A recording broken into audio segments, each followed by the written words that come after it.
Ποιος είπε ότι προετοιμάζει το στάθμι, ποιος είπε ότι προετοιμάζει το στάθμι. Τώρα στην Ακαρία. Πάμε να δεις. Θέλω μου δαρία τώρα, τουλάχιστον θα βάλω εγώ μέσα, αν θα βάλω εγώ. Θα βάλω τα μαγαρία μέσα και τα σακουλάκια θα βάλω και κάτω. Τι κάτω πάνω του λέω, τι κάνω κάτω τα σακουλάκια. Θα μας δεις Ακαρία μου λέει.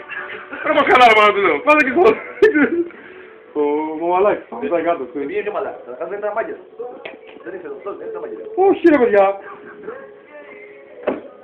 Ναι, χτυπάμε τηλέφωνα, πάνω του. Ένα νέο μήνυμα. Read it. Δεν έχει σήμα. Τι να έχεις αγάπη μου, αφού έχεις Vodafone σε γατάκι. Πού είναι το τώρα. Τώρα κόβει το κλειδί και τρελάθηκα τώρα. Όχι ρε παιδιά. Άσε τώρα. Τρελάθηκα τώρα. Ωραία περνάς το Ζωά. Ζωάρα. Μαλάκι πολύ τα πράγματα. Δεν κάνει να το ξέρω άλλο. Αυτό είναι εκτός του χρόνου.